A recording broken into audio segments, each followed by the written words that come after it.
Friends good morning. Knowledge today topic వచ్చేసి 8th class social studies part 1 resources. In this lesson man map, human made resources, natural resources, human resources, renewable resources, non renewable resources. Man made resources roads, buildings, factories, schools, projects. Human resources knowledge, technology, abilities. Renewable resources air, water, sunlight. Non-renewable resources petroleum, coal, natural gas. In this lesson main points: utility or usability makes or object or substance resource.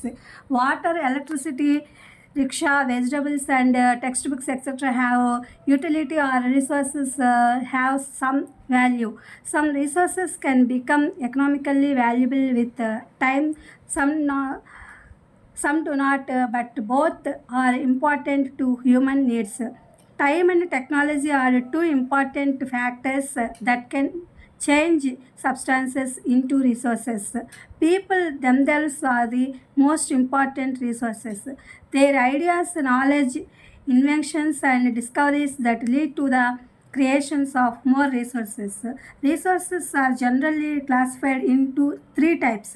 They are natural resources, human made resources and human resources. Natural resources are those which get renewed or replenished quickly. Non-renewable resources are those limited stock.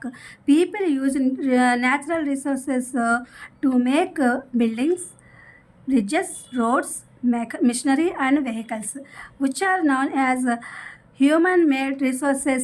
Technology is also human made resources. People are human resources. They can create more resource why they have knowledge, skill and that technology to do so. It was known as human resource development.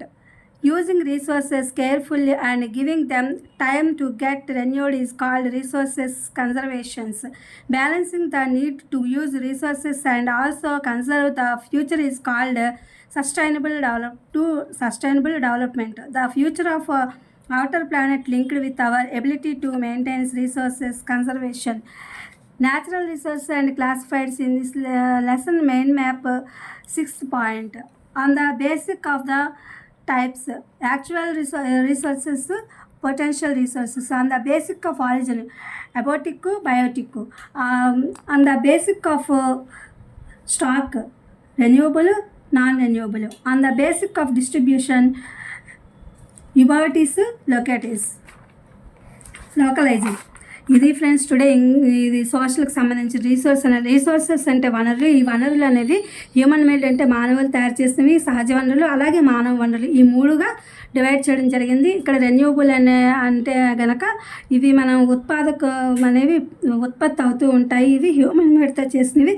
ఈ buildings, roads, factories, schools, ఈ projects ఇవన్నీ కూడా human made అనమాట. Human resources అంటే ఇది మానవ వనరులు. ఇది ఆ మనిషికి సంబంధించినట్టు మానవుల్లో ఉండేటువంటి నాలెడ్జ్ అంటే జ్ఞానము, టెక్నాలజీ, ఎబిలిటీస్, సామర్థ్యాలు అనమాట. రెన్యూవబుల్ రిసోర్సెస్ అంటే అవి వాటరు, సన్లైట్, ఎయిర్, గాలి, నీరు, సూర్యుడు యొక్క వెలుతురు. నాన్ రెన్యూవబుల్ అంటే వీటిని మళ్ళీ ఉత్పత్తి చేయలేమన్నమాట. ఇవి ఉత్పత్తి చేయలేనటువంటి వనరులు అనమాట. పెట్రోలు, కోలు, న్యాచురల్ గ్యాస్.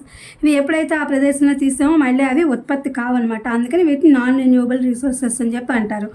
అట్లాగే ఏదైతే ఉందో మానవ వనరులు అనేవి ఏవైతే ఉన్నాయో ఈ ఉపయోగం లేదా వినియోగం ఒక వస్తువు అంటే ఒక పదార్థాన్ని, ఇక్కడ సబ్స్టాన్స్ అంటే పదార్థం వస్తుంది. సోషల్లో వచ్చేసరికి ఇప్పుడు ఏదైనా ఒక వస్తువు వినియోగం మూల పదార్థం అది ఒక వనరుగా పనిచేస్తుంది అని అర్థం. అలాగే మనకి విద్యుత్తు, నీరు, ఇలా రిక్షా, వెజిటబుల్స్ ఇవన్నీ కూడా మనకి ఒక మామూలుగా ముఖ్యమైనటువంటి ఉపయోగకరమైనటువంటి వనరుగా ఉంటాయి. ఇవన్నీ కూడా మనం వీటన్నిటిని ఉపయోగించుకుంటాం నిత్య జీవితంలో. అలాగే సమ్ రిసోర్సెస్ యాజ్ బికమ్ కొన్ని ఆర్థిక వనరులుగా ఉంటాయి. అవి చాలా వాల్యుబుల్గా ఉంటాయి.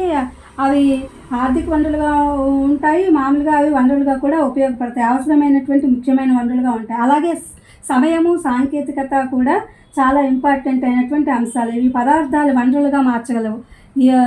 వీటన్నిటిని కూడా పదార్థాలు అనేవి వనరులుగా మార్చగలవు. ప్రజలు చాలా ముఖ్యమైన మానవ వనరులు అనమాట. ఆలోచనలు, అలాగే జ్ఞానాలు ఇవన్నీ కూడా ఆవిష్కరణలు ఎక్కువగా సృష్టికి దారితీస్తాయి, ఎక్కువగా కొత్త కొత్త ఆవిష్కరణలకి ఇవన్నీ కూడా దారితీస్తాయి అని చెప్తున్నారు. అలాగే వనరులు సాధారణంగా 3 రకాలు మనం చెప్పుకున్నాము. Natural resources, human made resources, అలాగే హ్యూమన్ రిసోర్సెస్ ఇవే అనమాట. సహజ వనరులు, మానవ వనరులు ఇవన్నీ చెప్పుకున్నాం. సహజ వనరులు విస్తృతంగా పునరుత్పాదకాన్ని ఉంటాయి. ఇవి ఏంటంటే సహజ వనరులు అనేవి మనకు తెలిసిన చెప్పుకున్నాం కదా, మామూలుగా ఏవైతే ఉన్నాయో వాటర్ అవన్నీ కూడా చెప్పుకున్నాం. టెక్నాలజీకి వచ్చేసేసి ఇంకా ఇవి పునరుత్పాదక వనరులు అంటే అత్యంత ముఖ్యమైనవి అనమాట. ఇవి నాలెడ్జ్, స్కిల్స్, టెక్నాలజీస్ ఇవన్నీ కూడా మనం కొత్త కొత్త వాటిని కనిపెట్టడానికి, ఇన్నోవేషన్కి ఉపయోగపడుతూ ఉంటాయి. కొన్ని వనరులు అనేవి మనం చాలా జాగ్రత్తగా వాడుకోవాల్సిన అవసరం అయితే ఎంతైనా ఉంది. ఇవేంటంటే రెన్యూబుల్, మామూలుగా renewed is called resources conservations అనమాట ఇది కూడా. అలాగే టెక్నాలజీకి సంబంధించినవి కూడా చాలా వరకు చేయాలి. అలాగే బ్యాలెన్సింగ్ అంటే ఎక్కువగా ఏంటంటే వారు ఎక్కువగా వనరులు ఎక్కువగా ఉపయోగించుకోవడం వల్ల నష్టం కొంచెం జరుగుతుంది. కాబట్టి ఏదైనా సరే బ్యాలెన్స్డ్గా, అలాగే క్రమానుగతంగా అవి డెవలప్ అవుతూ ఉంటాయి కొన్ని వనరులు. అలాగే మనం ఫ్యూచర్లో కూడా ఇవన్నీ కూడా మనం జాగ్రత్తగా ఉపయోగించుకుని పునరుద్ధరించడానికి సమయం ఇవ్వాలన్నమాట. మనం ఏదైనా వనరు ఉపయోగించుకునేటప్పుడు వాటిని పునరుద్ధరించడానికి సమయం ఇచ్చి మనం దాన్ని వినియోగం చేసుకోవాలి. అది ఒక వనరుగా ఆ వనరుల్ని మనం రక్షించుకునే ప్రయత్నం కూడా చేయాలి.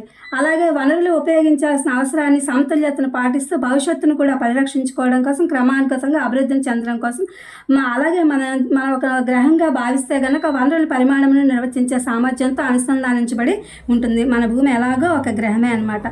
దాన్ని మనం అన్నింటినీ భవిష్యత్తు దృష్టిలో ఉంచుకొని వనరుల పరిమాణంలో, నిర్వచనాల్లో చాలా జాగ్రత్తగా సామర్థ్యంతో అనుసంధానించబడి ఈ యొక్క వనరులన్నింటినీ వాడుకోవాలి.